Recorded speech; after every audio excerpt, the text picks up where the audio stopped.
Samuel 6:1 fala sobre um momento importante na história da igreja. Fala sobre um momento em que Davi quer transicionar a Arca da Aliança do lugar que ela está para a cidade. A Bíblia diz que ele reúne então homens e ele coloca a Arca da Aliança num carro de bois e eles começam a levar. A aliança é a coisa certa, com a motivação certa, feita do jeito errado. Irmão, olha para mim, não existe honra parcial. Não tem sentido honrarmos a Deus com aquilo que fazemos, mas desonrarmos da forma que fazemos. Eu não vou roubar alguém para dizimar. Cara, meu dízimo esse mês explodiu. Sério, mano? O que você fez? Lembra daquela agência que tem ali do lado da Tocantins? Explodiu o caixa eletrônico. Irmão, o diácono ficou até assustado quando eu cheguei com um saco de dinheiro. Eu falei, aqui é para a igreja.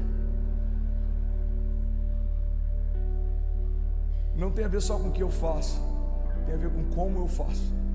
E a Bíblia diz que Davi quis fazer a coisa certa do jeito errado. Ele coloca então a Arca da Aliança em carros de boi, e o resto da história você já sabe. Um dos bois tropeça, a arca vai cair, Uzá tenta salvá-la, coloca a mão, Deus fica indignado e fulmina ele naquele momento. E a Bíblia diz que porque aquilo aconteceu, Davi ficou assustado, e por não saber o que fazer, Davi acionou um plano B. Ele fala, deixa essa arca na casa de Obed-edom, deixa eu pensar o que eu vou fazer. Você está comigo? Cara, pega isso aqui pode mudar a história de alguém. Ele fala, já que eu não sei o que fazer, deixa na casa de Obed-edom até eu decidir. E a Bíblia diz que a Arca da Aliança permaneceu na casa de Obed-edom por 3 meses. E por todo aquele período, tudo que ele fazia e tinha, prosperava. E é interessante porque essa arca ficou por 20 anos na casa, se não me engano, de Abinadab. E qual que é a diferença entre 20 anos na casa de um e tudo mudar por 3 meses na casa de outro? Eu acredito, isso é um pensamento meu, que o fato dele saber que não fazia parte dos planos de ninguém aquela arca estar na casa dele, fez com que ele honrasse ainda mais a oportunidade que ele teve. Eu imaginei ele olhando para aquela arca, eu pelo menos teria feito isso, e eu imagino que ele fez. No primeiro dia, irmão, você não dorme, a Arca da Aliança está na sua casa. Na antiga aliança, a glória de Deus se manifestava apenas naquele lugar, no Santo dos Santos, naquele átrio que era só acessado por alguns sacerdotes em momentos específicos. A glória de Deus se manifestava, uma luz entrava naquele lugar e a glória de Deus se revelava para a criação, para poucas pessoas em poucos momentos. Você sabia que o sumo sacerdote que acessava o átrio onde ficava a Arca da Aliança, ele tinha em torno das suas roupas alguns sininhos? Você sabia disso? Quem sabia disso? Levanta a mão. Você sabe por que tinha esses sinos? Porque se ele não tivesse em plena santidade e a presença de Deus o fulminasse, quando os sinos parassem de tocar, quem estava do lado de fora sabia, ele morreu. Então puxavam para fora por uma corda aquele sumo sacerdote e enviavam outro. Então essa Arca da Aliança tão poderosa, essa presença tão gloriosa, do nada vai parar na sala da casa de alguém só porque algo deu errado. Irmão, isso é um pensamento meu, ok? Não faça disso uma doutrina, mas eu acredito que o que aconteceu com Obed-edom é um simbolismo do que aconteceu com a minha vida e a sua, porque a Bíblia diz que ele veio para os que eram seus, mas os seus não o receberam, e por conta disso nós recebemos acesso a essa adoção. Recebemos o espírito de adoção pelo qual clamamos Abba Pai. André, agora embolou tudo, agora que eu não sei nem o que você está falando. O que eu estou falando é o seguinte, irmão, Obed-edom só entrou na história porque um erro aconteceu, e o fato dele saber que não merecia ter o que estava tendo, não merecia viver o que estava vivendo, fez com que a honra com que ele expressou aquilo fizesse com que um favor sobrenatural viesse sobre ele. Você sabe o que vai mudar a tua casa, a tua história, a tua família, a tua empresa? Você olhar para você mesmo e você reconhecer que você não merecia ter o que tem, não merecia viver o que vive, não merecia sonhar o que sonha, mas Deus olhou para você, Deus viu graça em você, Deus sonhou com você, Deus não desistiu de você, Deus não parou de profetizar sobre você, as promessas que Deus te fez não foram canceladas. Estamos de pé por um princípio básico: Deus não desistiu de nós. Deus é Deus, irmão, porque se Deus fosse homem, quando a notícia de que a criação pecou chegasse, ele falaria: reseta e começa de novo. A gente está com uma obra aqui atrás e fizeram uma guia com um tamanho diferente do que a gente queria. Eu olhei e falei: pode derrubar e fazer de novo. Mas e o material que a gente vai perder? Eu falei, não dá pra gente conviver 10 anos com uma obra errada, porque a gente não quis parar e refazer o que tinha que ser refeito. Agora, se Deus agisse assim, Ele olharia para Adão e Eva e fala, são só 2.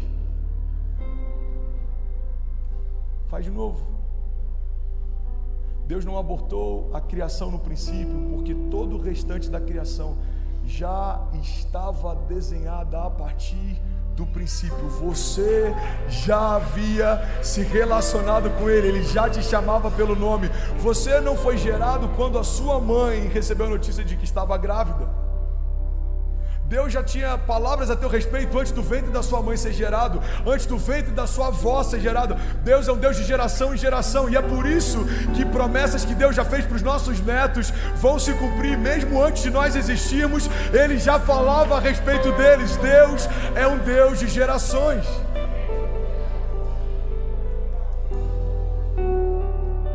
Então caminhar com Jesus nada mais é do que honrar esse entendimento de que eu não merecia viver o que eu vivo. É como Obed-Edom, ele olha para aquilo que está acontecendo e fala, uau, a Arca da Aliança veio parar na minha casa.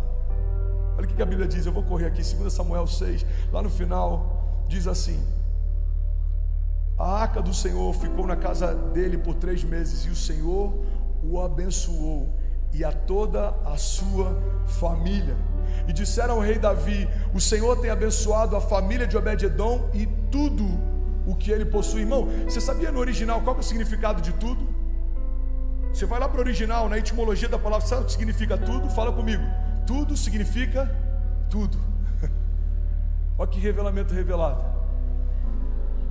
A Bíblia diz que não só ele, como toda a sua família, e tudo o que eles tinham prosperou.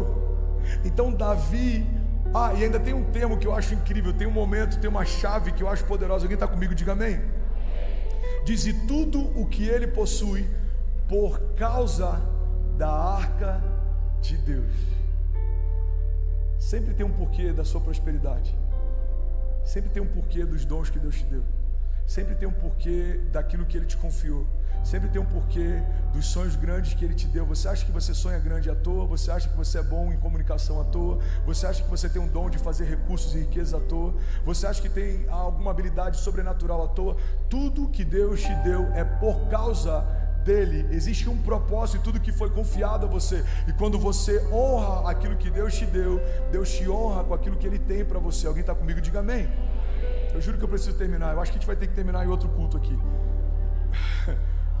Alguém está recebendo algo de Deus nessa noite?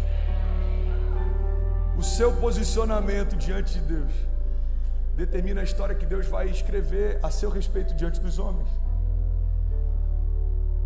Você tem noção do que é Deus falando algo a seu respeito a partir daquilo que você fez com Deus? Pastor, isso é justiça própria? Não. Isso é o fruto da honra. Olha o que a Bíblia diz. Você está comigo? O próprio Jesus estabeleceu esse princípio. Aqueles que me reconhecerem diante dos homens, eu também os reconhecerei diante do meu Pai que está no céu.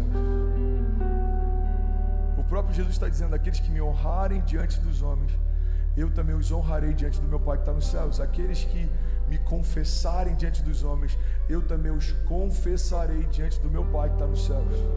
Irmão, até a salvação que é dada por graça, ela é dada mediante a fé. Existe uma condicional até para ser salvo. A Bíblia diz que fomos salvos pela graça mediante a fé. E o que é a fé para a salvação? Nada mais é do que um posicionamento de honra. É você dizer, Jesus, eu reconheço que você é o caminho, a verdade e a vida. Eu reconheço que não há outro lugar senão no Senhor. Eu reconheço que só no Senhor há salvação. Eu reconheço que só o Senhor pode me manter de pé. Eu reconheço que só o Senhor tem palavras de vida eterna. É como Pedro, Jesus dizendo, por acaso vocês querem ir com a multidão também? O discurso é duro demais, não há quem possa ouvir. Os discípulos falavam, Jesus falava, você quer ir com a multidão também? A palavra está muito dura hoje, pode ir junto com eles. E aí Pedro se levanta e fala, Senhor, para onde iremos nós, se só Tu tens as palavras de vida eterna? Declare comigo, diga, a honra é fruto de posicionamento. E aí, tudo bem? Você acabou agora de assistir um vídeo. Se você ainda não está inscrito, já se inscreve também no nosso canal, ativa esse sininho aqui embaixo de notificação e toda vez que eu fizer uma live ou estiver transmitindo uma mensagem ao vivo, você vai ser um dos primeiros a saber. Mas eu deixei mais 2 indicações aqui que eu espero que façam muito sentido para você.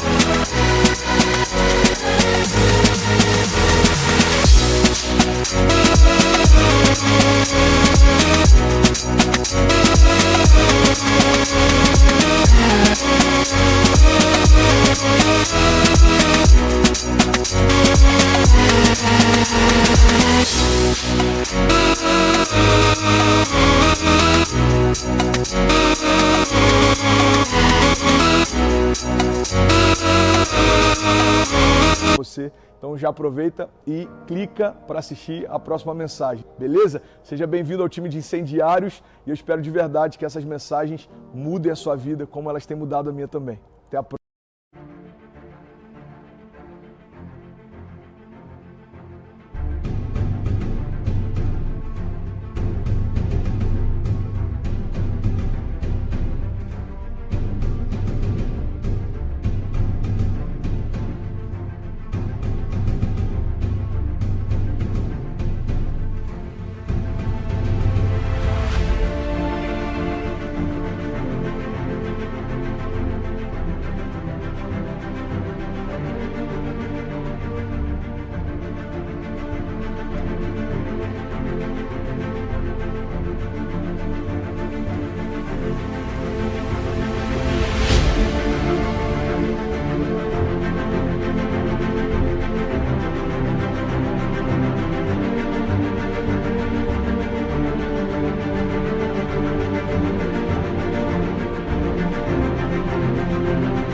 Valeu!